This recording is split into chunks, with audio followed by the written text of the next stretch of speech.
Olá a todos, eu sou Everton de Oliveira, o professor Água do Instituto Água Sustentável, e esse é o nosso programa Pompa, porque o mundo precisa de água. E a gente sempre traz pessoas aqui que trabalham, que têm a carreira dedicada ao tema água, de uma forma ou de outra, e para que todos nós aprendamos com a experiência dos outros. É muito interessante que a gente consegue ver várias experiências interessantes, mesmo de pessoas muito próximas, e a gente consegue sempre aprender. Então, é muito legal. Hoje eu tenho o prazer de trazer para vocês o Marcelo Souza. O Marcelo foi meu aluno e depois de aluno, por azar dele, ele virou meu amigo, né? Então, ele tem que me aguentar aí com as minhas piadinhas sem graça. O Marcelo ele é engenheiro civil pela Poli USP e PhD pela Universidade de Waterloo. A gente tomou muita cerveja lá em Waterloo no inverno, botando a conversa em dia. Ele possui mais de 20 anos de experiência em projetos ambientais, é sócio-diretor na empresa Converge e na M3 Engenharia. Marcelo, bem-vindo. Conta para a gente aí como é que foi a sua trajetória de Goiânia para o mundo das águas subterrâneas e o meio ambiente. Conta para a gente como é que você foi lá, se deu bem, voltou, ficou rico. Bom, obrigado primeiro pelo convite, Everton. Obrigado, Bruna. Para mim assim, uma honra muito grande, um prazer muito grande estar aqui com vocês para a gente falar um pouco do que a gente ama, do que a gente adora fazer, do que a gente faz, né? De todos nós. Bom, mas a sua pergunta, né? De como é que eu saí de Goiânia para vir parar fazendo isso que a gente faz hoje? Eu sou nascido e criado em Goiânia, inclusive estou aqui em Goiânia agora, né? Na casa onde eu cresci. E é o seguinte, tudo começou. Eu era um bom aluno, né? Estudava bastante e gostava de matemática, de física. E aí, quando chegou a hora do vestibular, naturalmente, eu pensei em fazer engenharia. Na verdade, tem uma pequena história que é interessante, é o seguinte, eu era um bom aluno de matemática e física por causa de um evento que aconteceu uma vez, uma provinha de notação científica. Então, eu sentei, a gente estava estudando notação científica, e eu não entendi direito o negócio de notação científica. Isso era a oitava série, Colégio Marista, aqui em Goiânia. E como eu não entendi direito, notação científica, ou você sabe e acerta, ou você não sabe e erra, né? Não tem jeito. Então, eu fiz uma prova e tirei, assim, na prova. Na primeira prova de matemática do ano, nota 1, né? Aí, aquilo foi um susto tão grande, eu levei uma bronca tão grande, né? Que aí eu falei assim, eu preciso bem de matemática. Comecei a estudar tanto matemática que aí eu comecei a tirar um monte de nota boa e você começa a pegar gosto pelo que faz. Então, é engraçado, né, que hoje né, a escolha de ir para a engenharia, que vem da facilidade de matemática, começou de um imenso fracasso, né, em matemática. Eu acho que isso é uma lição de vida interessante. Mas, de qualquer maneira, é, eu prestei vestibular para engenharia, passei na Poli, né, em 97 comecei o curso na Poli. Lá na Poli, muito claro, muito cedo ficou muito claro para mim que eu não queria mexer com construção civil, não me atraía, né? E também não me atraía naquela época que boa parte dos meus colegas faziam, que era ir para o mercado financeiro, para trabalhar em banco, em fundos de investimento. O que eu comecei a achar interessante eram grandes obras e seus grandes impactos, né? Começa a pensar em impacto ambiental, aí a gente começa a pensar em impacto em água, impacto no solo. Comecei a fazer uma iniciação científica com a professora Maria Eugênia Boscov, lá na Geotecnia Ambiental, né, no Laboratório de Mecânica dos Solos. A gente estudava material de compactação de aterro. De aterro? Quando você começa a olhar para a base de aterro, né, para a água não passar, você começa a olhar água, começa a olhar contaminante. E, naturalmente, eu comecei a ir para essa área de hidrogeologia de contaminantes, né? Fiz estágio, na época era a Arquipélago, né, com o grande Ralph Latouff, aí, que hoje virou acho que é a Humble, né? Sim. E aí, né, já estando em São Paulo, começando a trabalhar, eu fui para a Geoclock, que era uma empresa de consultoria. Ainda nessa época, né, eu trabalhava bastante ainda como engenheiro, que era coisa assim de engenharia civil, vai fazer escavação, vai fazer base, e eu percebi claramente que eu precisava entender mais de água subterrânea, precisava entender mais de água. Eu via que quem fazia as coisas bacanas na empresa eram os geólogos, né? Eu falei assim, em algum momento eu pensei, eu tenho que tomar uma decisão. Ou eu saio da área ambiental e vou virar um engenheiro civil, e eu tenho que sair da Geoclock, ou eu vou ter que mergulhar nessa área ambiental de vez e fazer uma especialização, alguma coisa desse tipo, e me transformar num outro tipo de profissional. E assim, né, graças a... Aí fiz seu curso lá na USP, foi excelente, foi fenomenal. Aliás, na época era... Quando eu lembro do meu sentado na sala de aula com você dando aula, olhando para o lado, quem que estava lá sentado são as figurinhas carimbadas do mercado hoje, são todo mundo aí nas empresas Do espalhado ex-aluno, aí é trabalhando. verdade. Né? Você claramente sabe muito bem disso, né? E aí, graças a Juliana, né, tive a oportunidade de ir para o Canadá, onde eu consegui uma posição lá como aluno de mestrado, depois doutorado, e aí o resto é história. Mas, assim, foi um caminho tortuoso entre sair de Goiânia, começa lá na notação científica, tirar um, até o Waterloo lá. Aí eu já abracei, virei um profissional de águas subterrâneas, que eu sou até hoje, né? Sim, interessante. Mas aí você saiu, você foi para escola e finalmente empresa. O que você pode dizer da experiência em ambos os locais? Imagino que você tenha gostado mais da empresa, que você está até hoje, né, com empresa própria. Conta aí. Não, eu vou falar o seguinte, Everton, sua pergunta é excelente, cara, porque eu acho que os maiores problemas que a gente tem hoje, né, como sociedade, é não conseguir compatibilizar a academia, né, a produção de conhecimento científico acadêmico, com a aplicação prática na resolução de problemas, né? E uma coisa que eu gosto da minha carreira é ficar transitando entre um meio e outro, como você também faz, né? Eu acho que existe uma incompreensão de ambas as partes, né? Dentro da universidade, às vezes existe uma demonização da prática, né? Com todos os seus problemas, com todas as suas imperfeições, né? Porque a prática não tem essa coisa de dividir por cadeira, né? É tudo misturado, né? Você está no meio de numa economia, você tá as leis estão mudando, né? O mercado está mudando, então a prática ela é confusa, tem um monte de problema, né, que muitas vezes do alto da academia existe um certo julgamento de demonização disso. E por outro lado, né, quando você está dentro da empresa, existe também um preconceito grande contra o acadêmico. Eu lembro que é quase um palavrão você chamar o cara de teórico. Fala assim, o fulano, o Marcelo é bom. Eu já escutei muitas vezes. O Marcelo é um bom consultor, mas ele é muito teórico. É como se fosse um xingamento, né? Na verdade, então, assim, existe um desperdício, acho, nas empresas, e se utilizar conhecimentos que já existem, ferramentas que já existem, para os problemas práticos, né? Assim, não se gasta tempo suficiente de ir lá, ver o que está acontecendo, aplicar essas coisas novas, né, nos problemas. Então, em resumo, eu acho que a empresa tem muito que aprender com a universidade e vice-versa.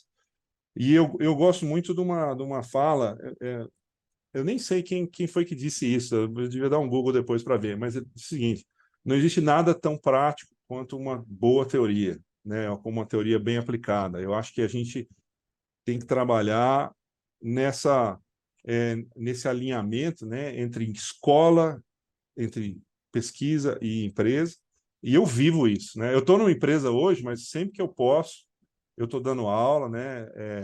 Dou aula no curso da CETESB, dou aula no Senac sempre que eu sou convidado, e eu estou querendo aqui arrumar, agora que eu estou em Goiânia, tentando arrumar talvez uma parceria com alguma universidade aqui para orientar trabalho acadêmico, para fazer um pouco de pesquisa, porque eu acho que é necessário, sabe? Essas É. duas coisas. Bom, eu sou suspeito, eu gosto bastante também, acho. Acho que tem que unir as duas coisas, eu concordo com você. Tem que unir as duas coisas. E eu digo, a gente tem nas empresas de consultoria, a gente pode entregar um trabalho em média muito melhor do que a média que é entregue hoje no mercado no Brasil. Muito melhor. E a gente está deixando dinheiro na mesa lá, em termos de negócio, porque você deixa de fazer um negócio que tem um valor agregado maior e que pode cobrar mais por isso. né, para fazer algo que é o serviço mais objetivo e com pouca profundidade, né? Eu acho. Mas essa é uma opinião pessoal de quem gosta de se aprofundar nos estudos e que a gente viu isso internacionalmente, que dá para vender muito mais coisa, né? Você também teve essa experiência, você viu. Aqui é isso. Mas deixa eu falar, você optou de ficar fora da universidade, você está tentando voltar, né?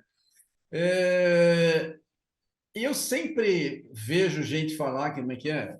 Cansei de ouvir falar de quando você faz doutorado, você fica overqualified, você fica super qualificado e o mercado não quer mais você, que para mim é papo furadaço, né? Ficar bom não faz mal para ninguém, não é? Você ficar melhor no que você faz não pode fazer mal para ninguém. Não consigo entender isso daí. Mas as pessoas dizem isso. O que você tem a dizer para aqueles que estão pensando em seguir uma carreira e fazer um doutorado? No que o doutorado te ajudou para a carreira profissional fora da universidade? Essa também é uma excelente pergunta, Everton. O doutorado, para mim, o doutorado se o doutorado for bem feito, o que que é o doutorado? O doutorado é um período que você vai tirar da sua vida e que você vai ter todos os recursos, você vai ter tempo, você vai ter acesso ao que você precisa para você mergulhar mais profundamente. E esse é um mergulho, apesar de você não estar sozinho, mas em boa parte dele é um mergulho solitário. É É você total. sozinho ali fazendo, você tem algum apoio do orientador, você tem colegas para você trocar uma figurinha, mas é sozinho. É, Você vai o máximo que você consegue ir numa área pequena, bem delimitada, que ninguém nunca foi. Então, é assim, isso. é um mergulho, é você sair do meio da civilização e você entrar no meio do mato sozinho ali e voltar. Né? É um negócio que é uma experiência que tem começo, meio e fim, né? Não é para sempre, né? Se fosse para sempre, você ia enlouquecer, né? Você ia sozinho para lá e se perdia É, no mato. Mas então o doutorado, esse período, né? Tirar, para mim, o doutorado então tirar esse período para fazer isso é bom ou ruim. Eu vejo, para mim, tem muitas vantagens, né? O doutorado tem muitas vantagens. Primeira coisa, você pratica o aprender a aprender. Né? Você fica, tem muitas oportunidades de aprender coisas novas e aprender rápido, aprender eficiente, aprender a aprender e explicar o que você aprendeu, resumir o que você aprendeu, explicar para alguém. Isso é uma ferramenta muito importante, né? Nos tempos de hoje que as coisas estão mudando rapidamente, então você para, por exemplo, ChatGPT, inteligência artificial, você fala um pouco, fala, peraí, vamos ver o que é isso aí. Você para um pouco, faz uma pesquisa, olha, aprende, entende, resume. E aí então isso é uma ferramenta que para sempre vai ser útil, né? Você perde o medo de especialistas, você aprende a entender um especialista, porque você vira um, e é claro. engraçado que você vira um especialista em uma coisa, ele entende um especialista em outra coisa. Ele pode não entender do assunto, mas ele sabe o caminho, ele sabe quais são as limitações, então você sabe conversar com outros especialistas, né? Você perde o medo de dizer não sei, inclusive isso é um que a gente comenta sobre isso aí, né? É, Porque você tem a tranquilidade de falar assim, dentro desse domínio aqui, né, que você estudou tanto tempo, você segura a sua onda, se sai dali eu falo, não, essa parte eu não sei, e você não se sente mal por causa disso. é, É, Você perde o medo de enfrentar o novo, você perde o medo de fazer o que ninguém fez, perde o medo de inovar. Então, você faz grandes amigos, relações que ficam para o resto da vida, você vive momentos que são muito especiais e muito formadores de caráter. Então, o doutorado tem um monte de vantagem. Agora, tem um preço também alto, né? Que se paga. O preço você fica um tempão afastado do mercado, então você desconecta um pouco do mercado. O sistema, eu acho que nesse sentido é bem bolado, porque o doutorado realmente não pode pagar muito, porque você quer que as pessoas saiam, né? mas Estejam ali dali, na fã de sair. A pessoa ela tem que conseguir comer e viver, né? Não pode estar preocupada que vai passar fome, mas também não pode estar sobrando dinheiro, não é o objetivo, né? O doutorado não é uma carreira de você estar lá, ficar ganhando dinheiro, estudando e ganhando um monte de dinheiro. Então, a vida do doutorando é apertada de grana, Então, quando você chega, eu lembro eu voltando do Canadá para cá,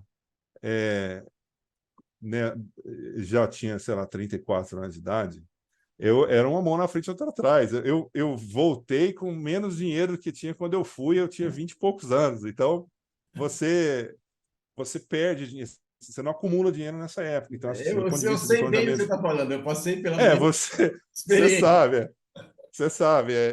Então, assim, tem preço, tem que lembrar que toda essa experiência que a gente falou vem com esse preço. Mas aí eu acho que assim, o que eu tenho para dizer para quem está pensando, tá considerando esse tipo de decisão, é uma questão muito pessoal com relação ao seu objetivo de vida.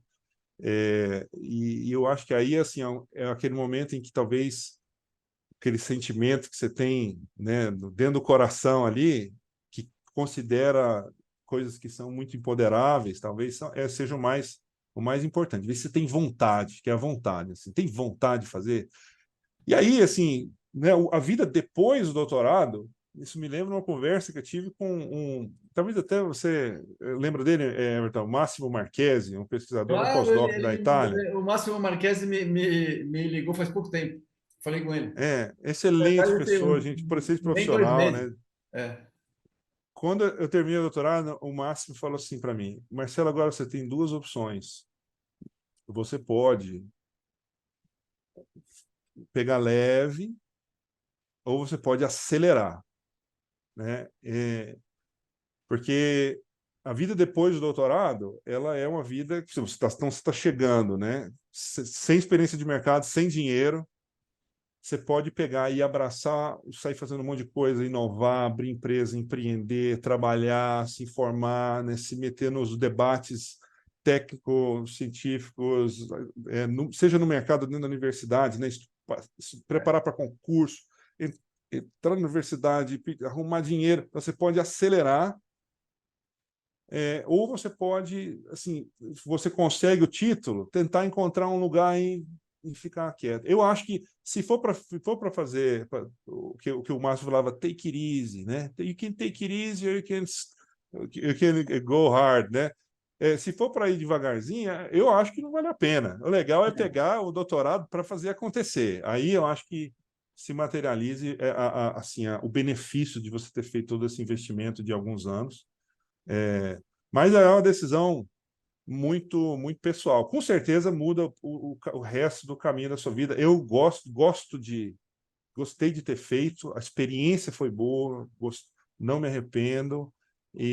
Mas eu acho que isso aí é cada um, né? Decisão Eu também individual. acho, eu também acho. Eu também gostei bastante. Acho que, assim, em termos financeiros, quem pesa, por exemplo, eu ganho X trabalhando e se eu for para o doutorado, essa conta de dinheiro não se paga, porque você vai ganhar muito menos, você vai ficar, o que você falou, vai voltar com muito menos dinheiro que você foi, né? Mas você volta outro. E eu acho que esse outro é muito melhor, te dá muito mais autoconfiança, né? Tem alguns ganhos que são muito grandes. Você resolveu um problema, é o que você falou. Tem que ficar sozinho, porque só você vai resolver, não adianta que ninguém vai fazer para você o teu doutorado. Essa experiência não vai ter em lugar nenhum. Você vai trabalhar numa empresa, você vai ter que trabalhar, pegar um pedaço do trabalho de um, de outro. Não é aquele negócio que é começo, meio e fim, é tudo seu, né? É legal. Mas eu gostei, gostei. É bem, concordo bastante com o que você fala. E se alguém pensa em fazer, perde o medo e abraça a causa aí que mesmo que você não ganhe muito dinheiro, vai resolver tua vida depois, você vai conseguir sobreviver. Fome não vai passar nunca, né? Que é o que interessa. Mas conta aí, você se dedicou aos temas ligados a áreas contaminadas, virou teu trabalho principal. Qual que é a importância da hidrogeologia de contaminação para os cuidados com a água, né, para as gerações futuras que você está trabalhando? Everton, é importante demais, cara. Eu acho extremamente importante. Eu acho que a gente vive um momento muito especial, né, dentro dessa questão da gestão da água, né, no mundo inteiro. Existe uma percepção hoje no mercado que meio que esse setor de áreas contaminadas esgotou, ou assim, ficou ruim.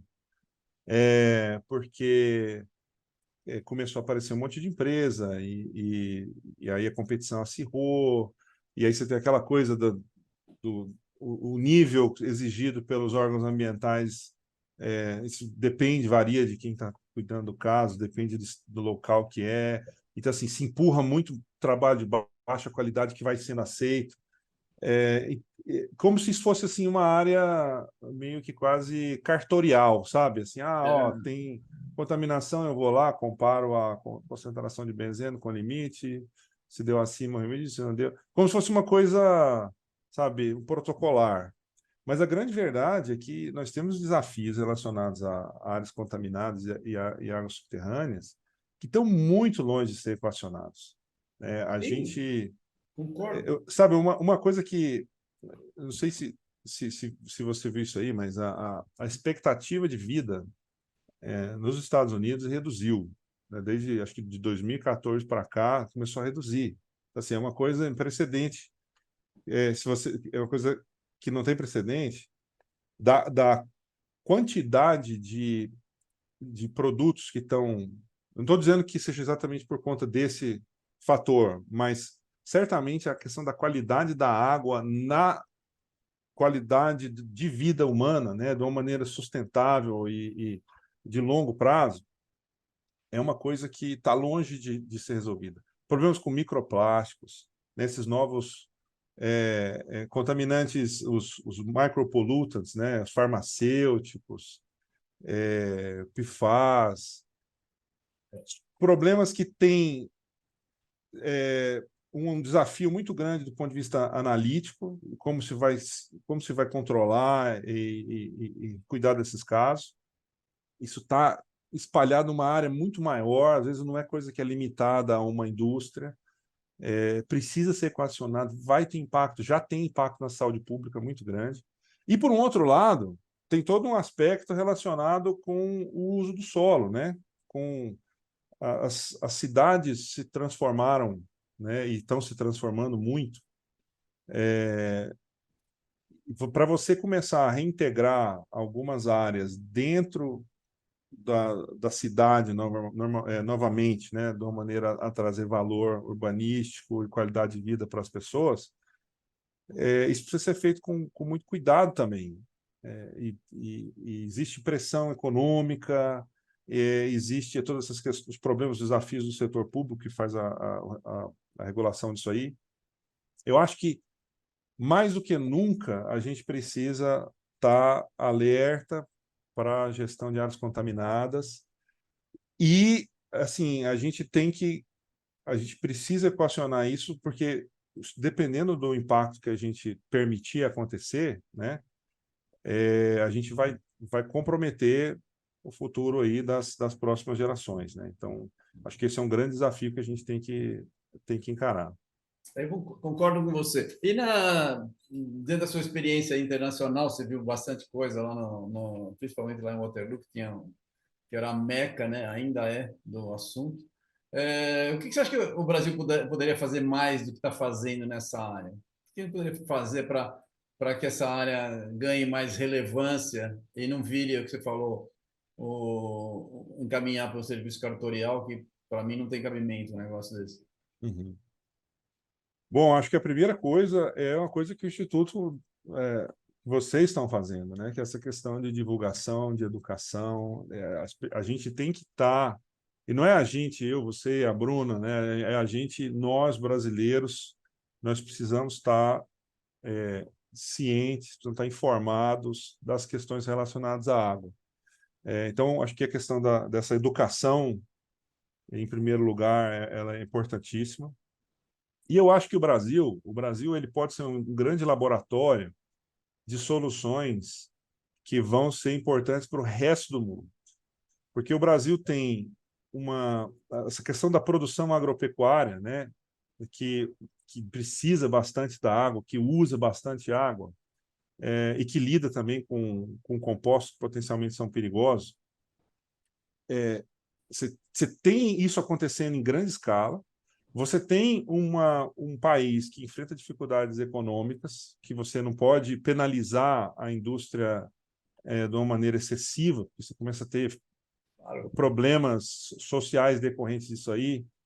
Então, a gente tem que ser inteligente em como a gente controla esse recurso, mas, ao mesmo tempo, se você deixar também, se você não controlar, você começa a comprometer a água. Então, o Brasil, a gente tem, então, a gente tem um problema, a gente tem o recurso, né, porque essa questão do água, por exemplo, traz os recursos para cá, e a gente tem os profissionais, né? Existe um corpo técnico, uma massa crítica de profissionais que trabalham na área, que são bastante engajados, bastante ativos, conectados com o resto do mundo, trocando informação, em instituições que são fortes, né, que têm capacidade de colocar esse conhecimento aí na solução dos problemas.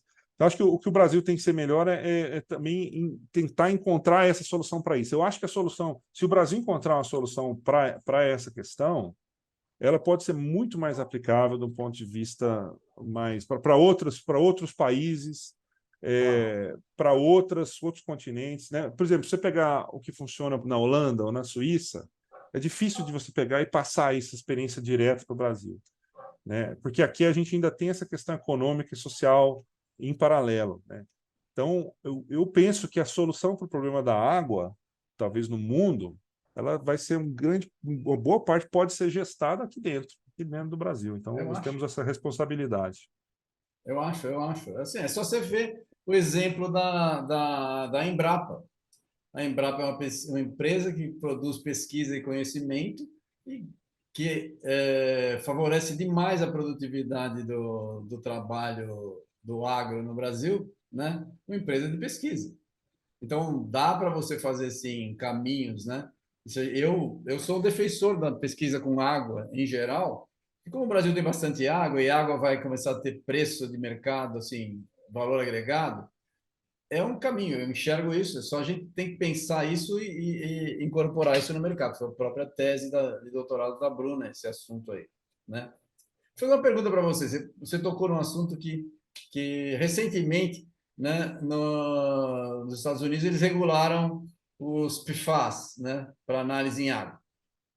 Para quem não sabe, são vários compostos, são milhares de compostos, né, esses polifluoroalquilsulfonato, acho que é esse o certo, né? Para análise em água. Muita gente ficou horrorizada que agora vamos gastar mais dinheiro com análise química, provocou uma polêmica por aqui, dizendo que tinha gente falando que não podemos pensar nisso antes de resolver problemas de saneamento e tratamento de esgoto, né? Qual que é a sua opinião sobre isso? Eu acho que a gente precisa fazer as duas coisas, né? A gente não pode se dar ao luxo de escolher aí. É claro, a questão do saneamento básico realmente é uma questão, é um problema que já deveria ter sido resolvido, né? Do ponto de vista de tecnologia, já está tudo aí, já está, assim, há mais de 100 anos já se sabe o que precisa ser feito. Então, isso precisa ser resolvido. Mas, em paralelo, a gente não pode deixar de lado essas novas questões, esses novos contaminantes, sob pena de, quando a gente quando isso começar a ter problemas, o impacto ter sido muito grande, né? A gente não precisa, acho que a expressão que é utilizada bastante aí, é a questão de reinventar a roda, né? É, Vamos pegar para água e esgoto, não precisa reinventar a roda, pegar soluções clássicas que funcionam, só precisa fazer isso parar de pé do ponto de vista econômico, político aí. É uma questão Mas é, mais relacionada com isso, né? E aí, em paralelo, a gente precisa já colocando esses controles.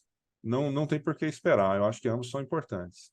eu também concordo. Assim, eu não consigo ver. Então, não, enquanto não resolver o saneamento, não pode fazer. Então, beleza. Você pode deixar aumentar a incidência de câncer, as pessoas morrer, o custo adicional para isso daí, né? Você não pode fechar os olhos para um problema desse tamanho, de forma alguma, né? E tem que fazer. Da mesma forma, tem que fazer o tratamento de esgoto. Tem que fazer. né? Tem que favorecer. Se o Estado não tem dinheiro, que traga investidores privados e que, né, quem vai pagar a conta de água vai ter que pagar pelo tratamento do que ele está ganhando, do que ele está recebendo de retorno. É um custo social inerente a essa melhora. Mas é uma disputa difícil. Eu também fico contrariado, acho que tem que fazer as duas coisas sim. Vamos E lá. tem outra questão também, Everton, nisso aí. Claramente, a questão não é o problema do esgoto e da água, o que impede a solução não é PFAS, né? Não é pesquisar outras coisas. Isso aí Não, a causa do problema é outra. é outra. Então não tem não é uma alternativa um ao outro. Se não existe hoje água e esgoto universalmente para todos os brasileiros, são por conta de outros problemas. Não é estudar, não é incorporar isso na nossa legislação que vai impedir, né?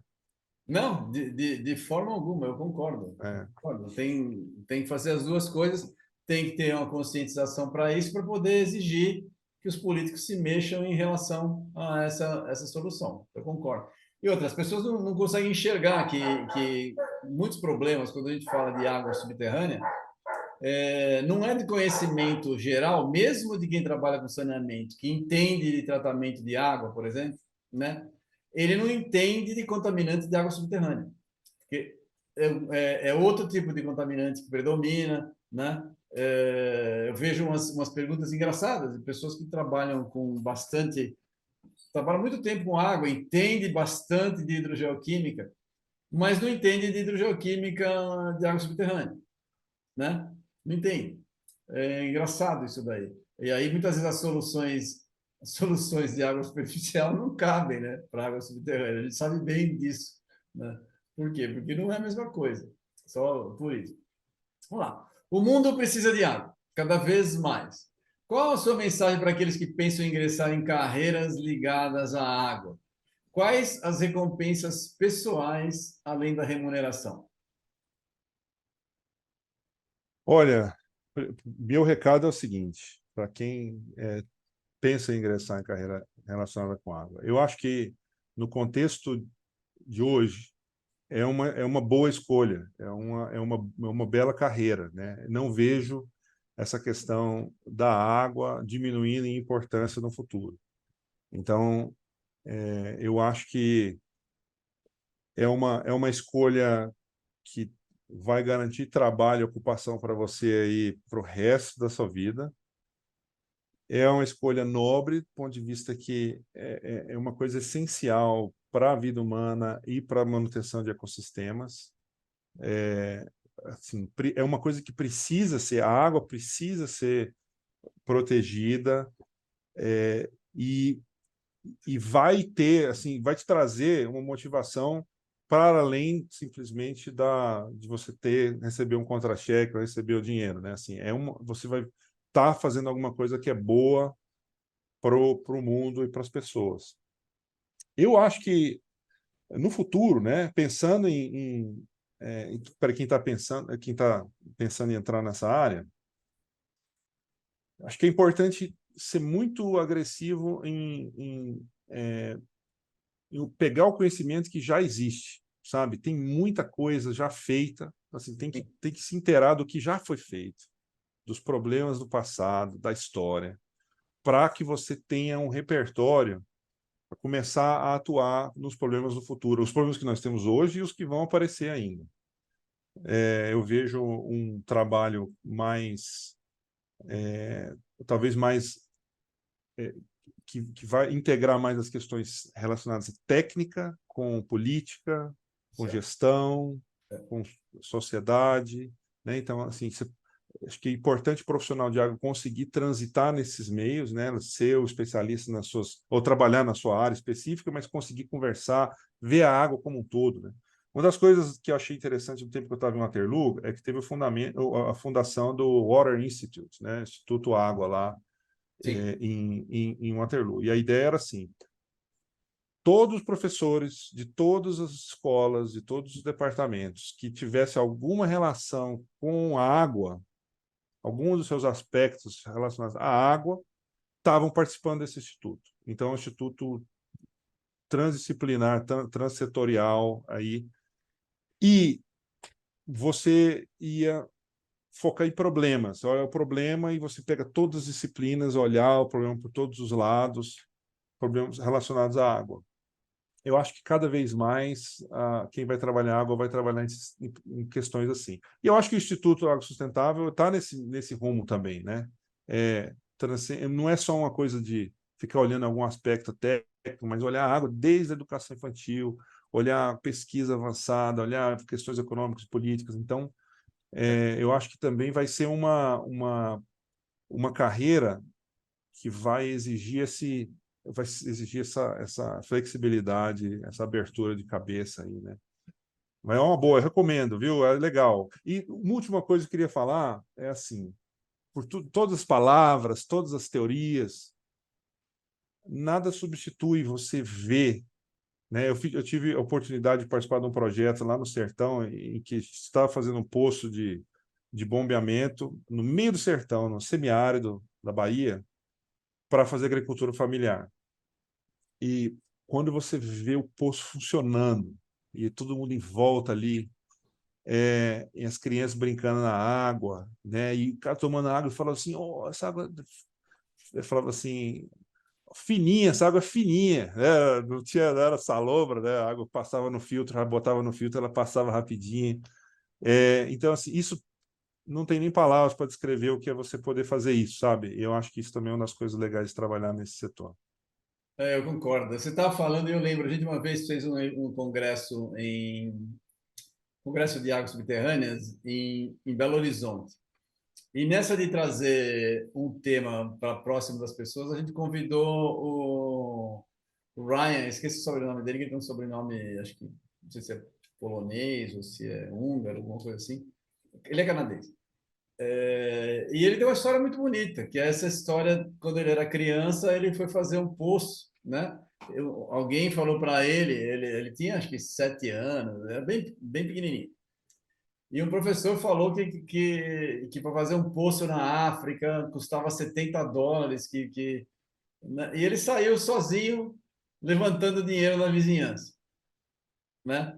Essa aí foi uma história interessante. Ele levantou dinheiro na vizinhança, ele não conseguiu levantar o dinheiro naquele ano, mas ele continuou e o pai dele apoiando ele, não deu dinheiro para ele fazer a parte do trabalho dele, ele foi atrás e ele conseguiu US$ 70, levou o professor lá, e aí o professor falou: "Ó, vamos fazer um posto na África com US$ 70.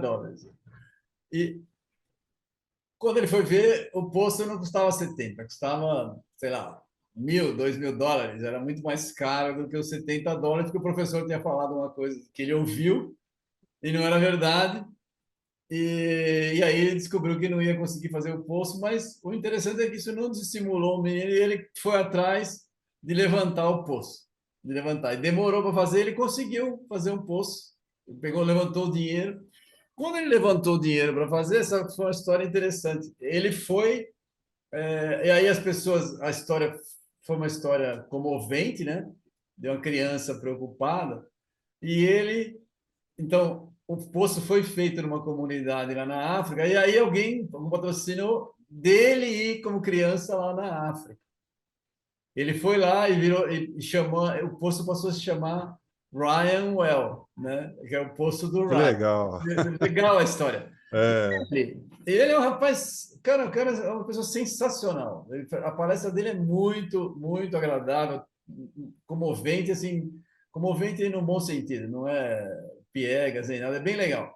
E ele, inclusive, o pai dele adotou uma das crianças lá da África, ele tem um irmão africano morando com ele no Canadá, né? E ele criou uma fundação, a Ryan Well Foundation, e ele pega doações, e até hoje ele faz poços em locais sem grana, ajuda a construção. É muito legal a história, muito. E me lembrou essa sua aí, que é essa alegria de você levar água num lugar onde tem tanta carência, né? Muito bacana.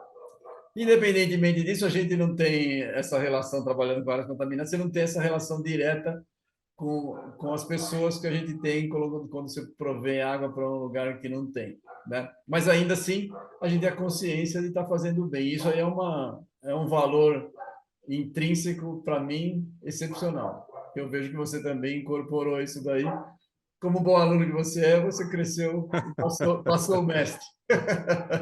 Muito Que bom, muito isso, bom. falta muito para passar aí, tá Muito- longe até para chegar perto, pô. Nada disso, nada disso. Muito bem, muito bom falar com você. Deixa suas considerações finais, por favor, Marcelo. Olha, considerações finais que eu queria deixar num ambiente como esse aqui é o seguinte: isso vale para quem está pensando em seguir uma carreira com água, isso vale para quem já está trabalhando com água. Eu vou compartilhar com vocês a minha filosofia pessoal com relação a não só ao meu trabalho, né, que é ao meu o que eu faço, mas de certa maneira é para a vida, né, uma filosofia de vida que me motiva aí a acordar cedo e trabalhar. Acho primeiro valor que eu acho que é importante é essa questão da educação, de estudar, né, de se preparar, de se instruir, de aprender o que já tem, o que já está por aí. Então, tem muita coisa que já foi feita. E quanto mais. E já está aí, já está pronto, né? Cada vez está ficando mais fácil, né? A gente acessar esse Internet? conhecimento. Então, primeira convite, né? Uma sugestão que eu faço para vocês é assim: sejam agressivos em obter o conhecimento que já existe. Né? Assim, tem que dedicar tempo a isso. Se você combina isso, se preparar com o que já tem, com o trabalho, né? Você pegar e aplicar esse conhecimento para a solução de problemas práticos. O mundo está cheio de problema, né? O Brasil está cheio de problemas. É só olhar pela janela, tem problema. Os clientes têm problema, as pessoas têm problema, você tem problema, todo mundo. Então, assim, gente crítica, olhar, ver o que está acontecendo, né? E aí, o terceiro ponto e último, né, é o tripé, que é a questão do sentido, né? Acho que uma recomendação que eu faço de leitura para todos aí é um livro curtinho do Viktor Frankl, que chama O Homem em Busca de Sentido, que foi uma observação que ele fez no campo de concentração, que ele percebeu que tinha gente que chegava e morria na hora. O cara ficava deprimido, ficava com banzo, não aguentava. E tinha gente no campo de concentração que persistia e ele falava assim que até pareciam até felizes, assim, eles conseguiam viver, conseguiam fazer as coisas. E aí ele, depois de refletir e pensar sobre o assunto, ele viu que a diferença era o sentido. As pessoas que viviam, as pessoas que tinham um sentido. Eles falavam assim: eu vou ficar aqui, eu não vou morrer porque eu quero sair desse. A guerra está acabando, eu vou sair desse campo, eu vou encontrar minha família, ou vou voltar para minha cidade. É, então, ele dizia que o sentido, a gente precisa ter um sentido. Não adianta só estudar e trabalhar. A gente tem que também definir um sentido positivo, um sentido virtuoso para a nossa vida. A água é uma coisa que nos possibilita ter uma carreira cheia de sentido, né? E a maneira como você trabalha também, né?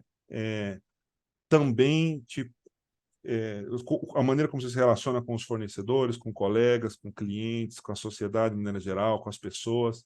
Então, consideração final que eu faço é o seguinte: é esse triângulo: estudo, trabalho e sentido. Eu acho que isso aí, gente, desejo muito para vocês todos aí, essas três coisas: muito estudo, muito trabalho, muito sentido aí para a vida de todos. E obrigado, Everton, pelo convite, cara.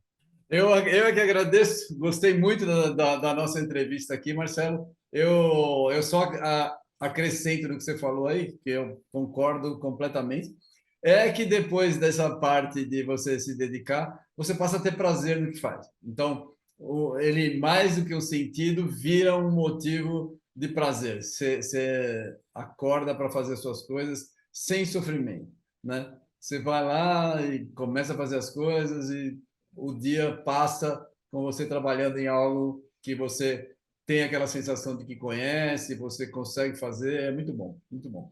Obrigado, Marcelo. Um prazer enorme ter com você aqui. Não suma, porque você some de vez em quando, né? Fica mais perto aí para a gente trocar figurinhas e ficar batendo papo. Só conversa fiada já vale muito, tá bom? Muita água já passou nos nossos papos quando É, isso aí. visitar lá o Waterloo, né? Então, Água com 4% de etanol. eu já falei, eu vi mais você lá do que eu vejo aqui no Brasil. É, Tá bom, Marcelo, obrigado aí, um abraço, tchau. beleza, valeu.